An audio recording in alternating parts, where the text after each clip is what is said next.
ನಮಸ್ಕಾರ ಸ್ನೇಹಿತರೆ.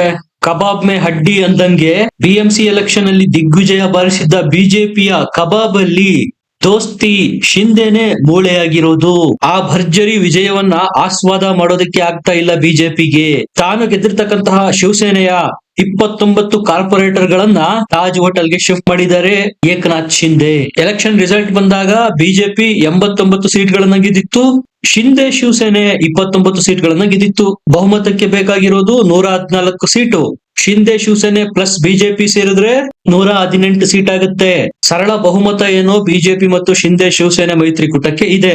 ಬೃಹತ್ ಮುಂಬೈ 1,00,000 ಕೋಟಿ ಬಜೆಟ್ ಇರತಕ್ಕಂತಹ ಅತಿ ದೊಡ್ಡ ದೇಶದ ಶ್ರೀಮಂತ ನಗರ ಪಾಲಿಕೆ ಅಧಿಕಾರದ ಚುಕ್ಕಾಣಿ ಹಿಡಿಯೋದಿಕ್ಕೆ.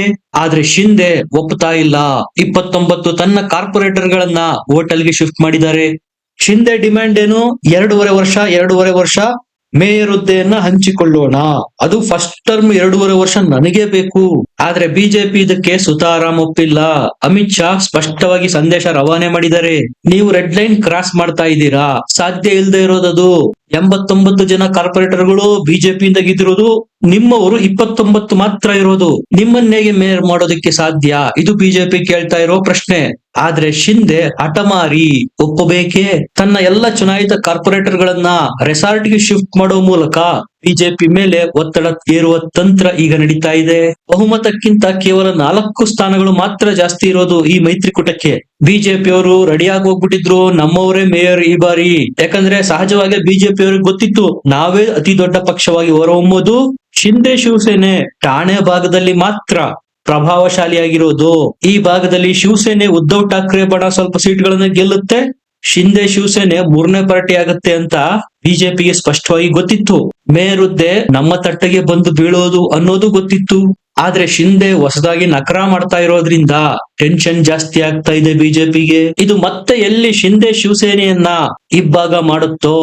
ಯಾಕಂದ್ರೆ ಬಿಜೆಪಿ ಜೊತೆಗೆ ಉದ್ಧವ್ ಠಾಕ್ರೆಯ ಈಗಿನ ಶಿವಸೇನೆ ಹೋಗಿದ್ರೆ ಅವರ ಹೊಸ ಶಿವಸೇನೆ ಪಕ್ಷಕ್ಕೆ ದುರವಸ್ಥೆ ಬರ್ತಾನೆ ಇರ್ಲಿಲ್ಲ. ಬಿಜೆಪಿಯನ್ನು ಎದುರಾಕೊಂಡು ಉದ್ಧವ್ ಠಾಕ್ರೆ ತನ್ನ ಪಕ್ಷನೇ ಆಹುತಿಗೆ ಕೊಟ್ರು. ಅದೇ ತಪ್ಪನ್ನ ಶಿಂದೆ ಸಹ ಈಗ ಮಾಡ್ತಾ ಇದ್ದಾರಾ? ಯಾಕಂದ್ರೆ ಮುಖ್ಯಮಂತ್ರಿ ಸ್ಥಾನದಿಂದ ನನ್ನನ್ನ ಜಬರ್ದಸ್ತಿ ಕೆಳಗಿಳಿಸಲಾಯ್ತು, ಫಡ್ನವೀಸ್ ರನ್ನ ಮುಖ್ಯಮಂತ್ರಿ ಮಾಡಲಾಯ್ತು ಅನ್ನೋ ಕೋಪ ಶಿಂದೆಗೆ ಇದ್ದೇ ಇದೆ. ವಿಧಾನಸಭೆನಲ್ಲಂತೂ ಈಗ ಏನು ಮಾಡೋದಕ್ಕೆ ಸಾಧ್ಯ ಇಲ್ಲ. ಶಿಂದೆ ಕೈ ಕೊಟ್ರು ಎನ್ಸಿಪಿ ಅಜಿತ್ ಪವಾರ್ ಬಣ ಇದೆ ಬಿಜೆಪಿಗೆ.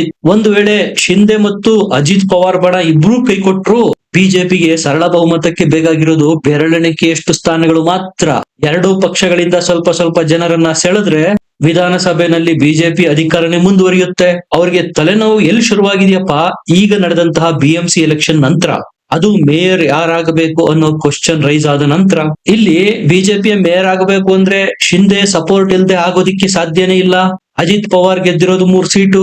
ಇದನ್ನ ಇಟ್ಕೊಂಡು ಶಿಂದೆ ಈಗ ಬಿಜೆಪಿ ಮೇಲೆ ಒತ್ತಡದ ತಂತ್ರ, ಪವರ್ ಪಾಲಿಟಿಕ್ಸ್ ಮಾಡ್ತಾ ಇರೋದು. ಶಿಂದೆ ಅನ್ಕೊಂಡಿರೋದೇನು, ನನ್ನಿಂದಾಗೆ ಬಿಜೆಪಿ ಮತ್ತೆ ಅಧಿಕಾರಕ್ಕೆ ಬಂದಿದ್ದು ಮಹಾರಾಷ್ಟ್ರದಲ್ಲಿ. ಬಿಜೆಪಿ ಸಹ ಹೇಳೋದು, ಆ ಋಣ ತೀರ್ಸೋದಕ್ಕೆ ತಾನೇ ನಿಮ್ಮನ್ನ 2.5-3 ವರ್ಷ ಮುಖ್ಯಮಂತ್ರಿಯನ್ನಾಗಿ ಮಾಡಿದ್ದು.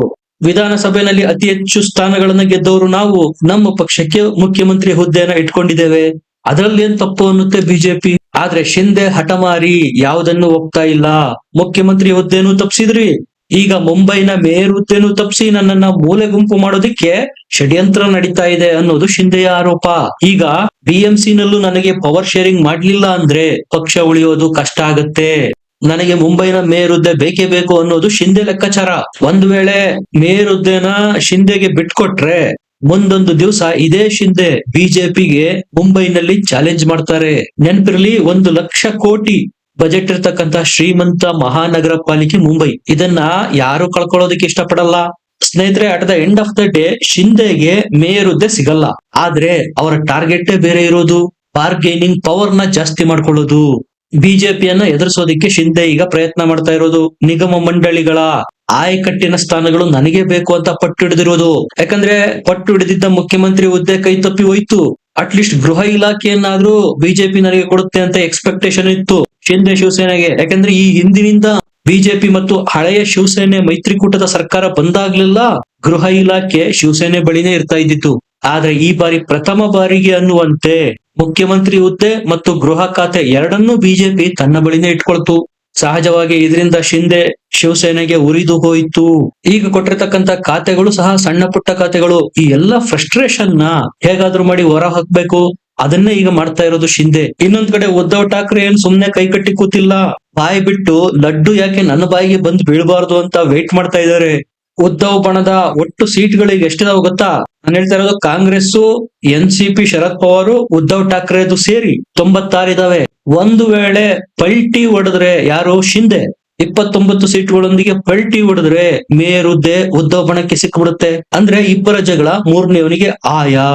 ಬಿಜೆಪಿ ಮತ್ತು ಶಿಂದೆ ಜಗಳದಲ್ಲಿ ಉद्धವ್ ಲಾಭ ಮಾಡ್ಕೊಳ್ಳೋದಕ್ಕೆ ಕಾದು ಕೂತಿದ್ದಾರೆ. ಶಿಂದೆ ಮೇಲೆ ಉद्धವ್ ಠಾಕ್ರೆಗೆ ಸಿಟ್ಟಂತೂ ಇದ್ದೇ ಇದೆ. ನನ್ನ ಪಕ್ಷವನ್ನು ಹೋಳು ಮಾಡಿ ನನ್ನ ಚಿಹ್ನೆಯನ್ನು ಕಸಿದುಕೊಂಡು ಬಿಟ್ರು, ಇದರ ಸೇಡನ್ನ ತೀರಿಸಿಕೊಳ್ಳಲೇಬೇಕು ಅಂತ ಉद्धವ್ ಕಾಯ್ತಾ ಇದ್ದಾರೆ. ಈಗ ಬಿಜೆಪಿ ಮತ್ತು ಶಿಂದೆ ನಡುವಿನ ಅಗ್ಗಜಗ್ಗಾಟ. ಉद्धವ್ರಿಗೆ ಒಂದು ಅವಕಾಶ ಕಲ್ಪಿಸಿದ್ರು ಯಾವುದೇ ಅನುಮಾನಗಳಿಲ್ಲ. ಆದ್ರೆ ದೇವೇಂದ್ರ ಫಡ್ನವೀಸ್ ಮಹಾರಾಷ್ಟ್ರ ರಾಜಕಾರಣದಲ್ಲಿ ಹೊಸ ಚಾಣಕ್ಯನಾಗಿ ಹೊರಹೊಮ್ಮಿರೋದು. ಶಿಂದೆ ಶಿವಸೇನೆ ಅಷ್ಟು ಸುಲಭವಾಗಿ ಉद्धವ್ ಶಿವಸೇನೆಗೆ ಸಪೋರ್ಟ್ ಮಾಡೋದಕ್ಕೆ ಬಿಡ್ತಾರಾ? ಅಂತಹ ದೊಡ್ಡ ಅಖಂಡ ಶಿವಸೇನೆಯನ್ನೇ ಒಡೆದು ಹೋಳು ಮಾಡ್ತು ಬಿಜೆಪಿ. ಇನ್ನ ಶಿಂದೆ ಶಿವಸೇನೆ ಯಾವ ಲೆಕ್ಕ? ಮತ್ತೆ ಇವರನ್ನ ಇಬ್ಬಾಗ ಮಾಡೋದ್ರಲ್ಲಿ ಯಾವುದೇ ಅನುಮಾನ ಇಲ್ಲ ಅನ್ಸುತ್ತೆ. ಒಂದು ವೇಳೆ ಆದ್ರೆ, ಯಾಕಂದ್ರೆ ಬಿಜೆಪಿ ಅವರ ಕೈಲಿ ಅಧಿಕಾರ ಇದೆ, ಹಣ ಬಲ ಇದೆ, ಕೇಂದ್ರದಲ್ಲೂ ಬಿಜೆಪಿ ಸರ್ಕಾರ ಇದೆ, ಎಲೆಕ್ಷನ್ ಆದ ಎಲ್ಲ ರಾಜ್ಯಗಳಲ್ಲೂ ಗೆಲ್ತಾ ಬಂದಿದ್ದಾರೆ, ವರ್ಚಸ್ಸಿದೆ, ಏನ್ ಮಾಡಿದ್ರು ನಡೆಯುತ್ತೆ. ಈ ಕಡೆ ಶಿವಸೇನೆ ಶಿಂದೆ ಮತ್ತು ಉद्धವ್ ಠಾಕ್ರೆ ಶಿವಸೇನೆ, ಬಿಜೆಪಿ ಮುಂದೆ ಸಣ್ಣ ಪಾರ್ಟಿಗಳು, ಲೋಕಲ್ ಪಾರ್ಟಿಗಳು, ದೊಡ್ಡ ರಾಷ್ಟ್ರೀಯ ಪಕ್ಷದ ಮುಂದೆ ಇವರ ಆಟ ಜಾಸ್ತಿ ದಿನ ನಡೆಯೋದಿಲ್ಲ. ಇದು ಶಿಂದೆಗೆ ಗೊತ್ತಿಲ್ವಾ? ಹಾಗಾದ್ರೆ ಗೊತ್ತಿದೆ. ನಾನು ಈ ಹಿಂದೆ ಹೇಳಿದಂತೆ ಪವರ್ ಪಾಲಿಟಿಕ್ಸ್, ಬಾರ್ಗೇನಿಂಗ್ ಪವರ್, ಚೌಕಾಸಿ ಮಾಡೋ ಶಕ್ತಿಯನ್ನು ಹೆಚ್ಚಿಸಿಕೊಳ್ಳೋದಕ್ಕೆ ಶಿಂದೆಗೆ ಇದೊಂದು ದೊಡ್ಡ ಅವಕಾಶ. ದೇವೇಂದ್ರ ಫಡ್ನವೀಸ್ ಮೇಯರ್ ಹುದ್ದೆನ ಶಿಂದೆಗೆ ಬಿಟ್ಕೊಡೋಣ ಅಂದ್ರೂ ಅಮಿತ್ ಶಾ ತಯಾರಿಲ್ಲ. ಬಿಜೆಪಿನೇ ಇಟ್ಕೊಳ್ಳುತ್ತೆ ಮೇಯರ್ ಹುದ್ದೆನ. ಆದ್ರೆ ಶಿಂದೆಗೆ ಇದೊಂದು ಅವಕಾಶ ಬಿಜೆಪಿ ಮೇಲೆ ಮತ್ತೆ ಒತ್ತಡ ಹಾಕೋದಕ್ಕೆ. ಯಾಕಂದ್ರೆ ಮಹಾರಾಷ್ಟ್ರದಾದ್ಯಂತ ಒಟ್ಟು 39 ಕಾರ್ಪೊರೇಷನ್ ಗಳಿಗೆ ಎಲೆಕ್ಷನ್ ಆಗಿದ್ದು, ಅದರಲ್ಲಿ ಬಿಜೆಪಿ 25 ಗೆದ್ದಿರೋದು. ಒಬ್ಬಂಟಿಯಾಗಿ 21 ಕಡೆ ಅಧಿಕಾರ ಸಹ ಇಳಿದಿದೆ. ಈ ಹಿಂದೆಂದಿಗಿಂತಲೂ ಬಿಜೆಪಿ ಮಹಾರಾಷ್ಟ್ರದಲ್ಲಿ ಈಗ ಸ್ಟ್ರಾಂಗ್ ಇದೆ. ಶಕ್ತಿಶಾಲಿ ಬಿಜೆಪಿಯನ್ನ ವಿರೋಧ ಮಾಡಿ ಎದುರಾಕೊಳ್ಳೋದಕ್ಕೆ ಶಿಂದೆ ಸಹ ಇಷ್ಟಪಡಲ್ಲ. ಆದ್ರೆ ಇದು ಸದಾವಕಾಶ ಬಳಸ್ಕೊಳ್ತಾ ಇದ್ದಾರೆ ಅಷ್ಟೇ. ಶಿಂದೆ ಈ ಟ್ಯಾಕ್ಟಿಕ್ಸ್ ಹಿಂದೆ ಸಂಪುಟದಲ್ಲಿ ಒಳ್ಳೊಳ್ಳೆ ಸ್ಥಾನಗಳನ್ನ ಪಡೆಯೋದು, ನಿಗಮ ಮಂಡಳಿಯ ಆಯಕಟ್ಟಿನ ಜಾಗಗಳಲ್ಲಿ ತನ್ನ ಕಾರ್ಯಕರ್ತರನ್ನ ಕೂರಿಸೋದು, ಇವೆರಡೇ ಉದ್ದೇಶಗಳಿರೋದು ನೋಡಿ. ಅಂತ ಬಲಿಷ್ಠ ಶಿವಸೇನೆ, ಬಲಿಷ್ಠ NCP ಅಜಿತ್ ಪವಾರ್ ಬಣವನ್ನೇ ಎರಡೆರಡು ಓಳಾಗಿ ಹೊಡೆದಿದೆ ಬಿಜೆಪಿ. ಇನ್ನು ಕಾರ್ಪೊರೇಷನ್ ಲೆವೆಲ್ ನ ಪಾಲಿಟಿಕ್ಸ್ ಮಾಡೋದಕ್ ಬರಲ್ವಾ ಅವರಿಗೆ? 15 ಜನ ಕಾರ್ಪೊರೇಟರ್ ಗಳನ್ನ ಎತ್ತಕೊಂಡು ಹೋಗೋದಕ್ಕೆ ಬರಲ್ವಾ? ಆದ್ರೆ ಈ ಭಯ ಶಿಂದೆಗಿಲ್ವಾ ಅಂತ ಕೇಳ್ಬೋದು. ಇದೆ, ರಿಸ್ಕ್ ತಗೊಂಡ್ರೇನೆ ರಿವಾರ್ಡ್ ಬರೋದು ಅಂತ ಶಿಂದೆಗೂ ಗೊತ್ತಿದೆ. ಹಂಗಾಗಿ ಈ ಕ್ಯಾಲ್ಕುಲೇಟೆಡ್ ರಿಸ್ಕ್ ನ ತೆಗೆದುಕೊಳ್ತಾ ಇರೋದು ಬಿಜೆಪಿ ಮೇಲೆ. ಮೇಯರ್ ಹುದ್ದೆ ನಮಗೆ ಬೇಕು ಅಂತ ಒತ್ತಡ ಹಾಕೋ ಮೂಲಕ. ಕಳೆದ ವಿಧಾನಸಭಾ ಎಲೆಕ್ಷನ್ ನಲ್ಲಿ ಸಾಕಷ್ಟು ಜನ ನೀವು ಕೇಳ್ತಾ ಇದ್ರಿ, ಬಿಜೆಪಿ NCP ಅಜಿತ್ ಪವಾರ್ ರನ್ನ ಯಾಕೆ NDA ಮೈತ್ರಿಕೂಟಕ್ಕೆ ಸೇರಿಸಿಕೊಳ್ತು? ಎರಡೂ ವಿಚಾರಧಾರೆಗಳಲ್ಲಿ ಉತ್ತರ ದಕ್ಷಿಣ ಇದೆಯಲ್ಲ, ಯಾಕೆ ಅಜಿತ್ ಪವಾರ್ ರನ್ನ NDAಗೆ ಸೇರಿಸಿಕೊಳ್ತು ಅಂತ ಪ್ರಶ್ನೆಗಳಿತ್ತು. ಶಿಂದೆಗೆ ಸ್ಪೀಡ್ ಬ್ರೇಕರ್ ಹಾಕೋದಿಕ್ಕೆ. ಅಜಿತ್ ಪವಾರ್ ಕೂಡ ಇರೋದ್ರಿಂದ ಉಪಮುಖ್ಯಮಂತ್ರಿ ಸ್ಥಾನಕ್ಕೆ ಡಿಮೋಷನ್ ತೆಗೆದುಕೊಳ್ಳೋದಕ್ಕೆ ಶಿಂದೆ ಒಪ್ಪಿದ್ದು. ಇಲ್ಲದೆ ಹೋಗಿದ್ರೆ ಮತ್ತೆ ಶಿಂದೆನೆ ಮುಖ್ಯಮಂತ್ರಿ ಆಗ್ತಾ ಇದ್ದಿದ್ದು. ಇದೆಲ್ಲ ಮುನ್ಸೂಚನೆ ಸಿಕ್ಕೇ ಬಿಜೆಪಿ ಹೈಕಮಾಂಡ್ ಅಜಿತ್ ಪವಾರ್ ರನ್ನ NDAಗೆ ಸೇರಿಸಿಕೊಂಡಿದ್ದು, ಶಿಂದೆಗೆ ಸ್ಪೀಡ್ ಬ್ರೇಕರ್ ಹಾಕೋದಿಕ್ಕೆ. ಈ ಎಲ್ಲ ಭಯ ಶಿಂದೆಗೂ ಇದೆ. ಈಗ ಬಿಜೆಪಿ ನನ್ನ ಜೊತೆಗೆ ಮೈತ್ರಿ ಮಾಡ್ಕೊಂಡಿದೆ, ಅಲಾಡ್ಯ ಆಗ್ತಾ ಇದೆ ಮಹಾರಾಷ್ಟ್ರದಲ್ಲಿ. ಮುಂದೊಂದು ದಿವಸ ಉद्धವ್ ಠಾಕ್ರೆಯ ಹಳೆಯ ಶಿವಸೇನೆಯನ್ನು ಒಡೆದ ರೀತಿ ನನ್ನ ಪಕ್ಷವನ್ನು ನುಂಗಿ ಹಾಕ್ಬಿಡುತ್ತೆ ಅನ್ನೋ ಭಯ ಶಿಂದೆಗೆ ಇದ್ದೇ ಇದೆ. ಹಾಗಾಗಿ ಈ ಬಾರ್ಗೇನಿಂಗ್ ಟ್ಯಾಕ್ಟಿಕ್ಸ್ ಮಾಡ್ತಾ ಇರೋದು. ನಿಮ್ಗೆ ಏನನ್ಸುತ್ತೆ? ಕಮೆಂಟ್ ಮಾಡಿ, ಲೈಕ್ ಮಾಡಿ, ಚಾನಲ್ ನ ಸಬ್ಸ್ಕ್ರೈಬ್ ಮಾಡಿ. ಮತ್ತೆ ಸಿಗೋಣ. ನಮಸ್ಕಾರ.